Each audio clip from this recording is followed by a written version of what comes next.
Chutna kanglon gi wangmada fumjeluraba miyoibagi haksangi anatomy yauba fatraba potlam biomedical waste amuk hanna Kothokkhre khudongchadaba leibadagi athubagi pairak paithugi tawkhibani Niyam Chumna paikhatpa houkhre haina Jnims ki director na fongdokhre Porampata leiriba state na chalairiba Jnims hospital da patha pumtharaba fataba sing amadi biomedical waste sing incineration na chingba tawraga mafam chana thamgadaba adu tawdre Chutna kanglon kaina lebak khara tawthoklaga fumle haina paw fongkhiba leikhre madugi matungina Manipur Pollution Control Board na Jnims da so cause notice thaduna semdoknaba khangan khraba matung maduda su thabak paikhatpa udre haina paw fongkhibaga miyamda khudong thiba thokhandanaba thabak mari leinaba singna ngarangdaki paikhatpa houkhre Manipur Pollution Control Board ki member secretary W Roshan na luchingba mihut kangbu amadi Jnims Hospital gi director Longjam Usarani yauna mihut kangbu amaga punna biomedical waste fumliba mafam aduda laktuna yengsinbagi thabak chathakhi maduda chana kanglon kaina fumjin kraba fataba potlam sing adu amuk hanna kothokduna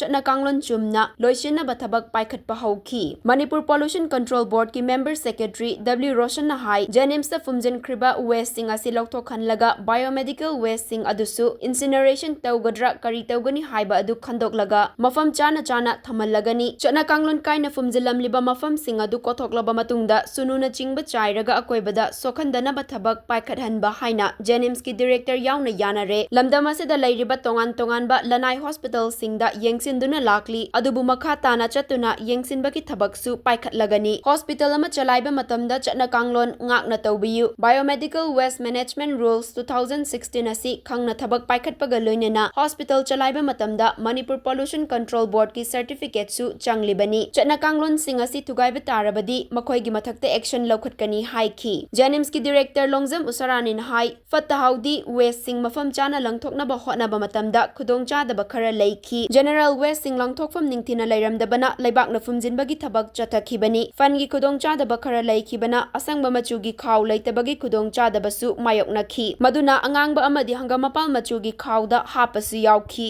maramaduna khudongchadaba khara leibadagi asoiba khara leikhre madu chana kanglon chumna thabak paikhatlagani asoiba asida staff singna chekchindabagi mami taramlabasu action lawragani haina warning piba houkhre incineration tawgadaba sing adusu tawnaba thabak paikhatle masi hanadagi incinerator da haptuna adumak paikhatuna lakli aduna chana kanglon chumna chatharagani phumjalamba sing adusu kothoklaga mafam chana thamnaba thabak paikhatpa houkhre mamangda tawkhiba adudi tawfam khangdabagi pairak paithugi oina tawkhibani madu loina chumthoknaba thabak paikhatle haiki yengsinba aduda Manipur Pollution Control Board ki assistant environmental engineer Bangazit informative officer L Homenjoy Jnims ki medical superintendent incinerator plant ki technical supervisor oinam arzu yauna miyoi kayasu sarukia khi Manipur Pollution Control Board ki miyoi singna Jnims ta paikhatliba incinerator plant yauna waste ki paikhatliba thabak thoram singsu yengsin khi hojiki hana phumjingiba waste singse loina masi loina mu lokthoani lokhtho matungda biomedical waste yarom singdo loina madu magi mafam phum chaba incinerate togadra natraga treatment togadra tawrani ko adu general waste ki kano da dum stream da chalan gragani Jnims ka khoge hojik yanari se madam hoina commitment pibiri se adu matungda hojiki sigi area si loina kotho matungda akhona li lime chaslaga aiduga akhona mu masi mona kano toba phumjin mada yanare aduga makhatana akhoi Jnims ki akhoi incinerator facility adegi akhoi segregation tawriba mayam adegi akhoi ETP mayam se asi changaina functional oina yamna tip top ta thambase ase su khoi yana aduga sigi Jnims kisna mayam khangnare haitare arada institute hospital mayam su leida haitare sida khona khangdaba mayam su lengena sidaida koi check chapana tarana kari khudungchada ba tawri kholi mong masi akhoi yam changnaina drive se amona chatharani ko hanu chathadron lai ko amona chatharani sijo khoi su khoi keno haigadra yengogdre ko atagi biomedical waste akhoi leidiba mayam se sijo khoi adum drive chathagani da khoi hojik si staff si kitang wat ko adugi khoino hojik plastic drive chathari ko plastic drive chathabasi adum masi lolona biomedical waste ki drive chatharagani mayamda kitang aware oina haitare atopa private hospital tana institute chingna haitare sumana toram tagri kari makhoi mata penalty gumba action gumba loba ya masigumasi yari makidi akogi biomedical waste management rules 2016 ko time to time amendment over malai masigi rules sanna bagadawni ko akhona su any type of hospital lama function toba operate toba se akogi authorization amdi consent yaudaba yade ko aduna makoi singsi akoina sit authorization amdi consent pibu matamda ba khoi sumba guidelines singsi loina pibani ko adu sumana niyam si ilamdaba singse masidi ꯃꯁꯤꯗꯤ ꯑꯗꯨꯝ ꯑꯩꯈꯣꯏꯒꯤ panel ꯄ꯭ꯔꯣꯕꯤꯖꯟꯁ ꯂꯩꯀꯣ ꯑꯗꯨꯒ ꯃꯈꯣꯏꯗ ꯁꯦꯝꯗꯣꯛꯅꯕꯒꯤ ꯇꯥꯟꯖꯥ ꯄꯤꯕꯒꯤ ꯁ꯭ꯀꯣꯞꯁꯨ ꯑꯗꯨꯝ ꯂꯩ ꯀꯣ ꯑꯗꯨ ꯃꯁꯤ ꯑꯩꯈꯣꯏꯅꯁꯨ ꯗ꯭ꯔꯥꯏꯕ ꯁꯨꯝ ꯆꯠꯊꯔꯒ ꯀꯔꯤ ꯇꯧꯔꯤꯒꯦ ꯃꯌꯥꯝꯒꯤ ꯁꯨꯝ ꯌꯦꯡꯁꯤꯟꯖꯒꯦ ꯖꯦꯅꯤꯝꯁꯀꯤ ꯗꯥꯏꯔꯦꯛꯇꯔꯒꯤ ꯃꯥꯏꯀꯩꯗꯒꯤꯁꯨ ꯍꯥꯏꯔꯤꯕ ꯆꯠꯊꯔꯝꯂꯤꯕ ꯊꯧꯑꯣꯡꯁꯤ ꯀꯣꯊꯣꯛꯑꯒ ꯃꯗꯨ ꯃꯈꯣꯏꯒꯤ ꯃꯥꯏꯀꯩꯗꯒꯤ ꯆꯞ ꯆꯥꯕ ꯇꯧꯐꯝ ꯊꯣꯛꯄ ꯅꯤꯇꯤ ꯅꯤꯌꯝ ꯆꯨꯝꯅ ꯍꯥꯏꯇꯥꯔꯦ ꯆꯠꯅ ꯀꯥꯡꯂꯣꯟ ꯆꯨꯝꯅ ꯃꯈꯣꯏ ꯊꯕꯛꯇꯨ ꯄꯥꯏꯈꯠꯂꯒꯅꯤ ꯃꯗꯨꯒꯤ ꯀꯃꯤꯠꯃꯦꯟꯗꯨꯃ ꯆꯞ ꯆꯥꯅ ꯄꯤꯕꯗ ꯅꯠꯇꯅ ꯃꯗꯨ ꯄꯥꯏꯈꯠꯄ ꯍꯧꯔꯦ ꯍꯥꯏꯗꯅ ꯖꯦꯅꯤꯝꯁꯀꯤ ꯗꯥꯏꯔꯦꯛꯇꯔ ꯃꯁꯥꯁꯨ ꯂꯥꯛꯑꯒ ꯐꯣꯡꯗꯣꯛꯂꯝꯃꯦ ꯃꯦꯗꯤꯀꯦꯜ ꯋꯦꯁꯇꯨꯅ ꯏꯟꯁꯤꯅꯔꯦꯇꯔꯗ ꯖꯦꯅꯔꯦꯜ ꯋꯦꯁꯅ ꯑꯩꯈꯣꯏꯅ ꯃꯗꯨꯒꯤ ꯍꯨꯟꯗꯣꯛꯄ ꯌꯥꯕ ꯖꯒꯥꯗ ꯇꯧꯅꯅꯕ ꯍꯥꯏꯅ ꯇꯧꯕꯁꯤꯗ ꯑꯩꯈꯣꯏ ꯄ꯭ꯔꯣꯕ꯭ꯂꯦꯝ ꯈꯔ ꯊꯦꯡꯅꯈ꯭ꯔꯦ ꯄ꯭ꯔꯣꯕ꯭ꯂꯦꯝ ꯊꯦꯡꯅꯔꯤꯁꯤ ꯖꯦꯅꯔꯦꯜ ꯋꯦꯁꯁꯤ ꯍꯨꯟꯗꯣꯛꯄꯒꯤ ꯀꯩꯅꯣꯁꯤ ꯐꯖꯅ ꯂꯩꯔꯝꯗꯕꯅ ꯃꯔꯝ ꯑꯣꯏꯗꯅ ꯖꯦꯅꯔꯦꯜ ꯋꯦꯁꯁꯤ ꯑꯩꯈꯣꯏꯅ ꯃꯐꯝ ꯑꯃꯗ ꯄꯩꯁꯜꯂꯒ ꯂꯩꯕꯥꯛꯅ ꯈꯨꯝꯖꯤꯜꯂꯒ ꯊꯝꯈꯤꯕꯅꯦꯕ ꯑꯗ ꯖꯦꯅꯔꯦಲ್ ꯋꯦꯁ ꯃꯔꯛꯁꯤꯗꯩꯗ ꯕꯦഗ് ꯌꯥꯎꯔꯝꯕ ꯈꯣꯠꯂꯝꯕ ꯌꯦꯜꯂꯣ ꯀꯂꯔꯒꯤ ꯕꯦഗ് ꯌꯥꯎꯔꯝꯕ ꯔꯦꯗꯀꯤ ꯌꯥꯎꯔꯝꯕꯁꯦ ꯑꯩꯈꯣꯏꯒꯤ ꯁꯥꯏꯠꯇꯒꯤꯁꯨ ꯐꯟꯒꯤ ꯀ꯭ꯔꯟꯁ ꯈꯔ ꯂꯩꯕꯗꯒꯤ ꯒ꯭ꯔꯤꯟ ꯕꯦꯒꯁꯤ ꯂꯣꯏꯁꯤꯜꯂꯛꯄꯗꯒꯤ ꯂꯧꯕ ꯉꯝꯍꯧꯗꯕꯁꯨ ꯂꯩꯔꯦ ꯑꯗꯒꯤ ꯁꯦꯒ꯭ꯔꯤꯒꯦꯁꯟꯒꯤ ꯂꯦꯚꯦꯜꯗ ꯑꯩꯈꯣꯏꯒꯤ ꯑꯣꯏꯅ ꯍꯥꯏꯇꯥꯔꯦ ꯑꯩꯈꯣꯏ ꯏꯁꯥꯒꯤ ꯑꯁꯣꯏꯕꯗꯒꯤ ꯁꯦꯒ꯭ꯔꯤꯒꯦꯁꯟ ꯐꯖꯅ ꯇꯧꯍꯧꯗꯕꯒꯤ ꯄ꯭ꯔꯣꯕ꯭ꯂꯦꯝ ꯑꯃꯁꯨ ꯂꯩꯈ꯭ꯔꯦ ꯍꯧꯖꯤꯛꯇꯤ ꯃꯗꯨ ꯄꯨꯝꯅꯃꯛꯇ ꯂꯣꯏꯅ ꯁ꯭ꯇ꯭ꯔꯤꯝꯂꯥꯏꯟ ꯇꯧꯔꯒ ꯃꯌꯥꯝꯗꯁꯨ ꯁꯣꯛꯇꯅꯕ ꯑꯗꯒꯤ ꯐꯖꯅ ꯑꯩꯈꯣꯏꯁꯨ ꯐꯨꯜꯂꯤ ꯐꯪꯁꯟ ꯇꯧꯅꯅꯕ ꯍꯥꯏꯅ ꯖꯦꯅꯤꯝꯁꯀꯤ ꯁꯥꯏꯠꯇꯒꯤꯁꯨ ꯑꯩꯈꯣꯏ ꯌꯥꯝ ꯀꯟꯅ ꯍꯣꯠꯅꯔꯦ ꯑꯩꯈꯣꯏꯅ ꯍꯧꯖꯤꯛ ꯎꯔꯤꯕꯁꯤꯅ ꯍꯥꯟꯅ ꯑꯩꯈꯣꯏꯒꯤ ꯄꯩꯈꯠꯂꯛꯄ ꯑꯁꯣꯝꯗ ꯊꯥꯗꯣꯛꯄ ꯉꯝꯗ꯭ꯔꯤꯉꯩꯒꯤ ꯃꯃꯥꯡꯗ ꯄꯩꯁꯜꯂꯒ ꯂꯩꯔꯝꯕ ꯃꯌꯥꯝꯗꯨ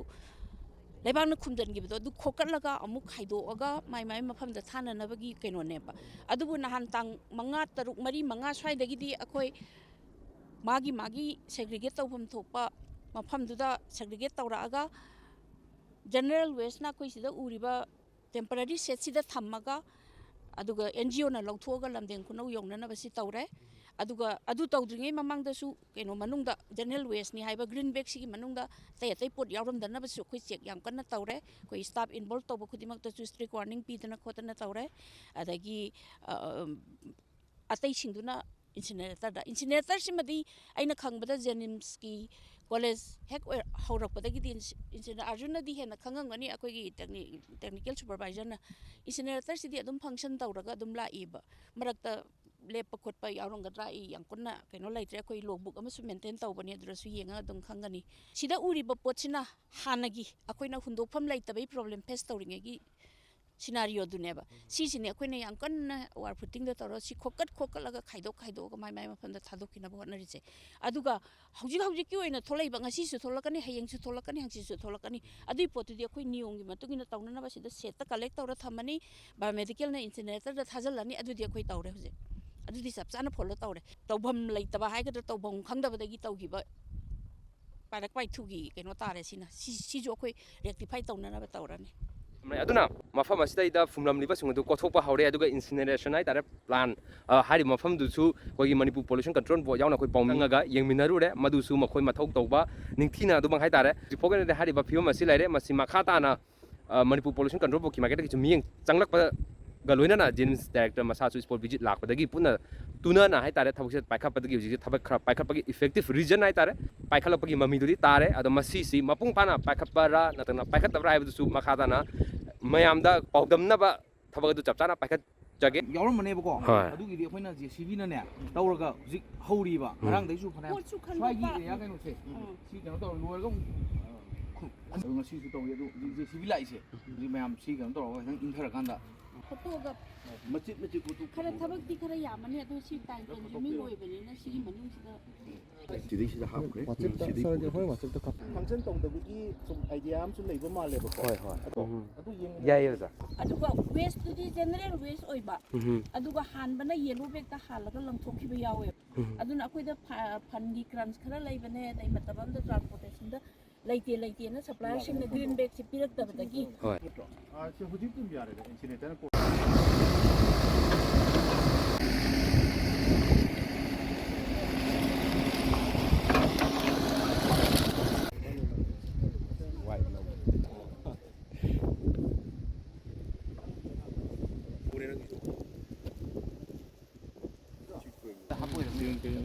ꯀꯔꯤꯅꯣ ꯈꯪꯗꯦ ꯑꯗꯣ ꯑꯗꯨ ꯖꯦꯅꯔꯦꯜ ꯁꯨꯝ ꯁꯤꯗ ꯁꯦꯒ꯭ꯔꯤꯒꯦꯁꯟ ꯆꯨꯝꯃꯦꯅ ꯅꯣꯏ ꯍꯥꯏꯔꯅꯨ ꯌꯥꯔꯣꯏ ꯏꯕꯨꯡ ꯑꯩꯅꯁꯨ ꯀꯣ ꯑꯗ ꯌꯥꯎꯔꯤꯕ ꯈꯣꯠꯂꯤꯕ ꯐꯨꯝꯕ ꯌꯥꯕ ꯄꯣꯠ ꯑꯃ ꯅꯠꯇꯦ ꯑꯗꯨꯅꯅꯦ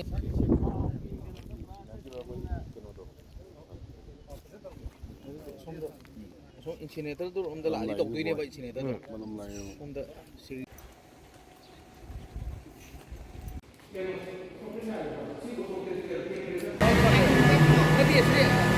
ꯑꯗꯨ ꯌꯧꯕ ꯁꯦꯠꯇꯣ ꯑꯩꯅ ꯀꯩꯅꯣ ꯇꯧꯕꯅꯤꯗ ꯑꯗꯨꯒꯅꯤ ꯑꯩ ꯃꯥꯔꯛ ꯇꯧꯕ ꯍꯧꯔꯛꯄꯅꯦꯕ ꯑꯩꯅ ꯑꯩ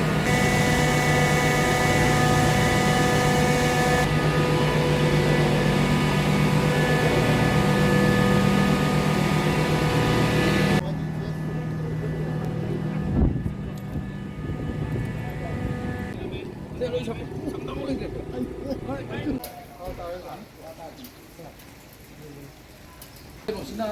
ꯁꯤꯒꯤ ꯅ꯭ꯌꯨ KCC ꯕ꯭ꯂꯣꯛ ꯍꯥꯏ ꯗꯥꯏꯂꯥꯏꯁꯤꯁ ꯂꯩꯔꯦ ꯑꯗꯒꯤ ꯀꯦꯖꯨꯋꯦꯜꯇꯤ ꯕ꯭ꯂꯣꯛꯁꯤꯒꯤ ꯀꯩꯅꯣꯁꯦ ꯁꯤꯗ ꯂꯥꯛꯑꯅꯤ ꯁꯤ ꯊꯥꯗꯔꯦ ꯁꯤ ꯊꯥꯗꯔꯦ